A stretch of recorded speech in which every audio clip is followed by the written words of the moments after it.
Donc comprenez que il y a un faux évangile qui vous dit gloire à Jésus. Je vous montre comment le faux évangile se donne. C'est parce que je ne peux pas me lever sinon, mais je vous explique. Voici la haute mamaille de Satan pour envoyer les gens à l'enfer. On organise une croisade. Et quand on organise cette croisade, on dit aux gens, Jésus vous aime. Amen. Et Jésus vous aime tellement qu'il veut vous sauver. Comment il veut vous sauver?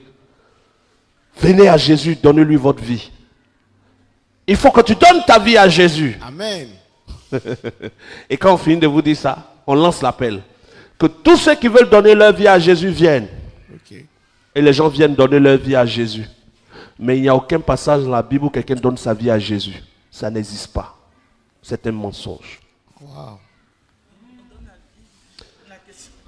On vérifie les écrits. Regardez dans vos Bibles. Ça n'existe pas. Regardons ensemble. Ça n'existe pas. Et puis, il n'y a pas un passage. Ce que je suis en train de dire ici, il n'y a pas quelqu'un qui va dire c'est faux dans le monde pour ceux qui lisent les écrits. Ça n'existe pas. Regardons. Jean chapitre 1, verset 1. Au commencement était la parole. Et la parole était avec Dieu. Et la parole était Dieu. Verset 11. Elle est venue chez les siens. Et les siens ne l'ont point reçue. D'accord.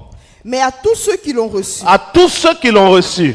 À ceux qui croient Voici en le son passage nom. qui a été la base du mensonge qui va envoyer beaucoup de gens à l'enfer. À tous ceux. À tous ceux qui l'ont reçu. Oui. À ceux qui croient en son nom. C'est ça. Elle a donné le pouvoir de devenir enfants de Dieu. Lesquels sont nés. Non du sang, ni de la volonté de la chair, ni de la volonté de l'homme, mais de Dieu. Faisons une pause. De quoi on parle ici? Verset 12. Jean chapitre 1, verset 12. Mais à tous ceux qui l'ont reçu, à ceux qui croient en son nom, elle a donné le pouvoir de devenir enfants de Dieu. À tous ceux qui l'ont reçu. Donc, il y a quelque chose à recevoir pour devenir enfant de Dieu, on est d'accord. Mais ce n'est pas Jésus qu'il faut recevoir. À tous ceux qui l'ont reçu, c'est il a donné le pouvoir, ou bien c'est elle a donné le pouvoir. Elle a donné le pouvoir. Jésus est une femme. Jésus n'est pas une femme. Et quand tu regardes le verset 1, tu sais de quoi on parle. Ce n'est pas d'une personne qu'on parle. À tous ceux qui l'ont reçu, elle a donné parlant d'une personne. Comment parlant d'une personne? Regardons le verset 1. Au commencement était la parole. On parle de la parole ici. Et la parole était C'est la parole qui est venue chez les siens et qui n'a pas été reçue. Mais à tous ceux qui ont reçu la parole a donné le pouvoir de devenir enfant de Dieu. Ce n'est pas Jésus a donné le pouvoir de devenir enfant de Dieu. Et quand nous voulons parler et demander aux gens de suivre la vérité, nous avons le livre des Actes des Apôtres qui est le premier livre après qu'on ait parlé de la résurrection de Jésus. Regardons dans Actes chapitre 2. Les premières personnes qui vont être sauvées par une évangélisation. Actes chapitre 2, à partir du verset 37. Après avoir entendu ce discours, ils eurent le cœur vivement touché. Ton cœur est touché. Tu es dans une croisade, oui. Et ils dirent à Pierre et aux autres, que ferons-nous? Hommes frères, que ferons-nous? Pour être sauvés. Pierre leur dit, repentez-vous. On vient de parler de ça de suite. Premièrement, il faut se repentir, c'est-à-dire reconnaître nos erreurs. Ensuite. Et que chacun de vous soit baptisé au nom de Jésus-Christ. Pour le pardon de vos péchés. Et vous recevrez le don du Saint-Esprit. Recevoir le don du Saint-Esprit qui va dire que tu es une nouvelle création. Continue. Car la promesse est pour vous, pour vos enfants et pour tous ceux qui sont au loin, en aussi grand nombre que le Seigneur notre Dieu les appellera. D'accord. Continue. Et par plusieurs autres paroles, il les conjurait et les exhortait, disant, sauvez-vous de cette génération perverse. Il a fini de prêcher, les gens doivent venir devant. Verset 41. Ceux qui acceptèrent sa parole. Ceux qui acceptaient quoi? Sa parole. Ils n'ont pas accepté Jésus. C'est la parole qu'on accepte. Mais on fait aux gens, Seigneur Jésus, je t'accepte dans mon cœur comme mon Seigneur, mon Sauveur. Ça n'a aucun sens.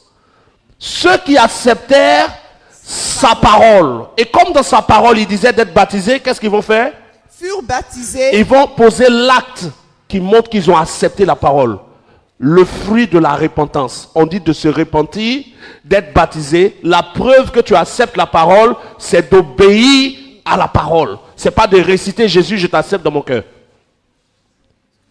Ceux qui acceptèrent sa parole furent baptisés. Et le nombre? Et en ce jour-là, le nombre des disciples s'augmenta d'environ 3000 âmes. 3000 personnes sont devenues des disciples parce qu'ils ont accepté Jésus ou bien sa parole. Sa parole. Crois au Seigneur Jésus et tu seras sauvé, toi et toute ta famille. Croire en Jésus, c'est accepter son message. Parce que celui en qui tu ne crois pas, c'est qui te dit tu ne vas pas suivre. Donc parce que je crois que Jésus est le Messie, j'accepte ce qu'il dit. Et quand j'accepte ce qu'il dit, la preuve, c'est que je vais appliquer. Il dit de se repentir, je me repens.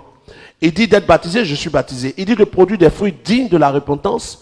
Dans les situations où je suis tenté, je fais des efforts sur moi parce que je veux prouver à Dieu que j'ai décidé de marcher avec lui. On parle d'accepter sa parole. On ne parle pas d'accepter Jésus. Jésus dit, ce ne sont pas tous ceux qui disent Seigneur, Seigneur, qui rentreront dans le royaume des cieux. Mais qui? Mais ceux-là qui font la volonté de mon Père. Et un jour, on dit à Jésus, tes frères et tes sœurs sont ici. Il dit, qui sont mes frères? Qui sont mes sœurs? Sinon ceux qui mettent en pratique ma parole. Homme de Dieu, la parole c'est Dieu. La parole, on dit, au commencement était la parole. Et la parole était avec Dieu. Et la parole était Dieu. D'accord. Et moi je sais que Dieu c'est Jésus. D'accord. Donc j'accepte Jésus dans mon cœur. D'accord. Maintenant, prends l'exemple que la parole soit Dieu. Mais pourquoi, dès le commencement, Dieu n'est pas parole? Je t'explique. Quand Ésaïe voit Dieu et dit, je vis l'Éternel assis sur un grand trône et les pans de sa robe remplissaient le temple. Si la parole est Dieu, pourquoi vous avez des oreilles et vous n'êtes pas des livres assis? Puisque Dieu crée l'homme à son image. Je ne sais pas si vous comprenez. Non, est-ce que vous comprenez ça déjà? Oui, je peux comprendre. Si c'est la parole, je comprends pas encore si bien. la Bible est la parole de Dieu, que la Bible est Dieu, Dieu a créé l'homme à son image, on doit être des livres. Puisque c'est lui qui l'a regardé pour vous créer. On devait être plusieurs livres assis ici. Ça allait être le livre de Jean, lui Habakkuk, toi Sophonie, et lui Agé. Où voulez-vous en venir de Dieu? Donc c'est que le verset n'est pas juste alors. J'explique. Expliquez-nous le verset en fait. Les écrits contiennent des images pour exprimer des choses. Et Jésus même a dit, je parle en parabole, afin que ceux qui n'ont pas l'esprit ne comprennent pas. Donc il y a beaucoup d'images que les gens ont déformées pour dire plein de choses qui n'existent pas. Donc, quand il est dit, au commencement était la parole était avec Dieu, la parole était Dieu, ça veut juste dire que quand Dieu, qui est esprit et qui siège sur le trône, a décidé de créer le monde, il a parlé pour créer. Voilà pourquoi on dit au commencement était la parole. Dieu dit que la terre soit. Qu'est-ce que Dieu a utilisé pour créer? Il a parlé. Et la parole, toutes choses ont été faites par elle. C'est-à-dire que tout ce que Dieu a fait, il a parlé. Mais quand on dit qu'il a parlé, sa parole le révèle. Mais sa parole, ce n'est pas lui. C'est comme si toi tu dis à quelqu'un bonjour, la personne est au Canada. Quand tu lui as dit bonjour, la personne a entendu ou elle n'a pas entendu? Elle a entendu. Elle a entendu. Mais si la personne veut te gifler, elle peut gifler ta parole. Donc, Pourquoi? Parce que tu es ailleurs. oui. C'est ta voix qui a sonné. Au commencement était la parole. La parole a été faite chair. Vous n'avez pas lu ça? Il est écrit que la parole a été faite chair. Mais quelle est la parole qui a été faite chair? La parole faite chair n'est rien d'autre que la prophétie de Gabriel qui s'est matérialisée. Cette prophétie qu'il a donnée à Marie, qui était une parole de Dieu. Donc quand Gabriel dit à Marie, tu tomberas enceinte, cette parole est de Dieu ou pas de Dieu? C'est la parole de Dieu. Et cette parole que Gabriel donne à Marie a été faite, accomplie.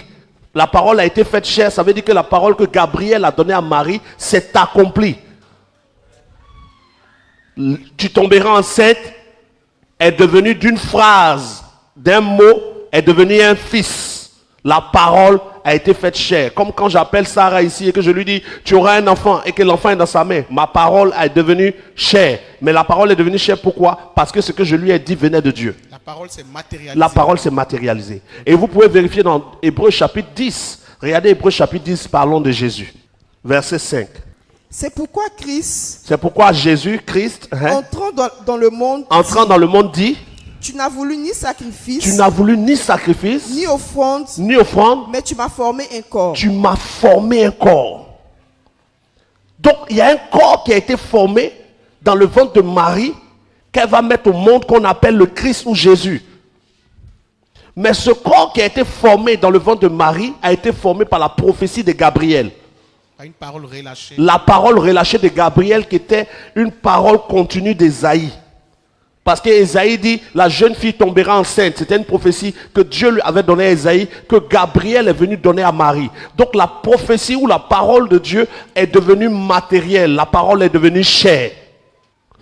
Donc, quand tu comprends ça, tu vas comprendre que la parole de Dieu peut sortir de Dieu, mais ne quitte pas Dieu. C'est pas parce que vous parlez à quelqu'un qui est au Canada que vous ne pouvez pas dire à quelqu'un j'arrive. Parce que si votre parole est sortie, vous ne parlez plus. Je ne sais pas si vous vous rendez compte. Oui, c'est clair. Le jour du baptême de Jésus, la parole a été faite chair, ok. Mais quand Jésus était baptisé, qui parlait au ciel? Celui-ci est mon fils bien-aimé, en qui j'ai mis toute mon affection. Cette voix a retenti ou non? Oui. Non, ne faites pas semblant. Ça a retenti ou ça n'a pas La voix a retenti? retenti. Les animateurs. Bien La sûr. voix a retenti. D'accord, la voix qui a retenti, c'est la voix de qui? De Dieu. Donc, quand Dieu a parlé, ce qui est sonné, ce n'est pas la parole de Dieu. C'est la parole de Dieu. Donc ce n'est pas parce qu'une parole, quand on dit la parole a été faite chair, dans la vraie traduction, pour ceux qui ont les vraies versions de vue, c'est une parole a été faite chair. Parce que la parole exclusive ne peut pas être chair puisque plusieurs choses ont été dites par Dieu après. Je sais que peut-être que vous ne comprenez pas, mais réécoutez le direct après. Quand on parle de la parole de Dieu, on parle de Dieu qui s'exprime. Ok. Mais Dieu n'est pas un son. Si vous entrez dans les trucs des cancars, ils appellent Dieu le Ek, parlant de lumière et de son. Nous, pour nous, qui avons cru en Jésus et en son message, Dieu n'est pas le Ek. Il n'est pas la lumière, il n'est pas le son. Dieu est un être qui nous a créés à son image et qui demeure dans une lumière inaccessible et qui parle. Sa parole le révèle, mais lui-même, il existe avant que sa parole ne le révèle. C'est clair. Je ne sais pas si vous comprenez. Donc quand Dieu donne une prophétie, ça ne veut pas dire que Dieu ne peut plus parler ailleurs. La parole que Gabriel a donnée à Marie a été faite chair. Et elle habitait parmi ces gens de ce temps. Mais pendant que la parole a été faite chair et que le corps a été formé dans le ventre de Marie, Dieu continuait de parler pour dire celui-ci est mon fils bien-aimé. Dieu n'a pas perdu sa parole. Dieu continue de parler. Parce que quand elle dit, Oui. sa question c'était Dieu. Si on accepte la parole, c'est qu'on accepte. Si on accepte la parole, c'est qu'on a accepté Dieu. Non. Cette base, en fait, qu'on a Non, accepté tu as dit- Jésus dans nos cœurs. Tu as dit comme Jésus est la parole. Jésus est la parole, alors accepter Jésus, c'est accepter la parole. Et je dis, c'est des images. Une parole s'obéit.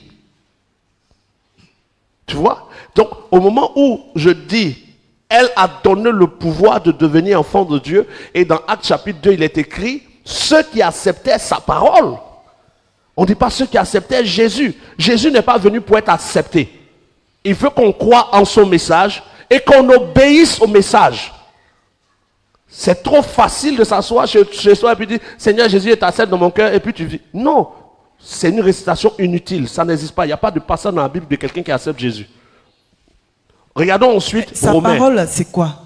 Parce que quand on Repentez-vous, vient- repentez-vous, que chacun de vous soit baptisé, et après le baptême, produisez des fruits dignes de la repentance, et vous recevrez le Saint-Esprit. Donc pour moi qui suis profane, quand je viens dans un programme par exemple, et on me dira quoi en fait? Qu'est-ce qu'on me dira comme message? Si c'était une croisade du vrai évangile, Oui, j'aurais dit aux gens, Dieu vous a créé pur. ok. Vous êtes nés des bébés purs et saints parce que Dieu n'envoie pas de gens souillés dans le monde. Mais à un moment de ta vie, tu sais les choix que tu as eu à faire. Et Dieu qui nous a créés purs nous a donné la conscience qui fait que dans certaines situations, tu t'es rendu compte de ce que tu as fait qui n'était pas bon et tu l'as regretté. Mais tu as vu que tu continues de faire les mêmes choses. Or, ce que tu fais, le péché que tu pratiques, qui est la désobéissance à la conscience que Dieu t'a donnée et à la parole que tu as déjà entendue, t'emmènera à l'enfer. Si tu veux être sauvé, Dieu t'appelle à la repentance, qui est le fait de reconnaître qui tu es. Si ce matin, tu reconnais qui tu es, que tu as envie de rencontrer Dieu pour être sauvé, fais un pas en avant si tu reconnais tes fautes. Des gens vont faire un pas. Ok. C'est bien. Merci. Quand ils vont faire un pas, je dis tu viens de faire le premier pas pour le salut. Maintenant que tu reconnais que toi-même tu as des fautes et que tu as envie que Dieu t'en délivre, il faille que tu aspires au Saint-Esprit. Et le Saint-Esprit, tu ne peux pas le recevoir si tu ne prouves pas ta détermination. Le royaume des cieux est forcé. Ce sont les violents qui s'en emparent. Aucun démon, aucune principauté ne peut t'obliger à désobéir quand tu es déterminé. Dieu veut maintenant que tu fasses le prochain pas. Le prochain pas, c'est de poser l'acte de ta décision par le baptême. Et quand tu seras baptisé, Dieu t'éprouvera pour voir si tu es décidé à le suivre. Si l'épreuve est validée, l'Esprit viendra habiter en toi. Ok. Tu vois le message? Propre. Ce n'est pas... On fait des croisades où 500 000 personnes viennent s'arrêter et réussir. Jésus, je t'accepte dans mon cœur. Après ça, ils vivent leur vie comme avant. Le vrai message n'est pas caché. Donc, la parole a été faite chair. C'est pour dire qu'une parole a été faite chair. Une parole annoncée, c'est matérialisé. Mais Dieu continue de parler. Et donc, ce qu'on accepte, ce n'est pas Jésus. On accepte sa parole. Et la preuve que tu acceptes sa parole, c'est de mettre cette parole en pratique et non de la réciter. Donc, l'évangile que moi j'annonce aujourd'hui, c'est l'évangile qui dit que nous ne sommes plus. Le libre arbitre fait que nous faisons des choix qui nous ont souillés. Et Dieu nous appelle à la réconciliation avec lui parce que la mort spirituelle, c'est d'être éloigné de Dieu. La vie éternelle, c'est d'être rapproché de Dieu. Et ce que je dis est confirmé par Jésus dans Jean chapitre 17, verset 3. Il dit et il définit la vie éternelle. Jean chapitre 17, verset 3. Or, la vie éternelle, c'est qu'ils te connaissent, toi le seul vrai Dieu, et celui que tu as envoyé, Jésus-Christ. Voilà. La vie éternelle, c'est de connaître Dieu, le seul vrai Dieu. C'est ça la vie éternelle. Et celui qu'il a envoyé, Jésus. Maintenant, quand vous allez regarder le livre de Romains, vous allez voir dans le livre de Romains chapitre 10, regardez avec moi Romains, qui a instauré le principe, le deuxième test qui a fait que les gens acceptent Jésus dans leur vie. Que dit-elle donc? La parole est près de toi, dans ta bouche et dans ton cœur. Or, c'est la parole de la foi que nous prêchons. Verset 9. Si tu confesses de ta bouche le Seigneur Jésus, et si tu crois dans ton cœur que Dieu l'a ressuscité des morts, tu seras sauvé.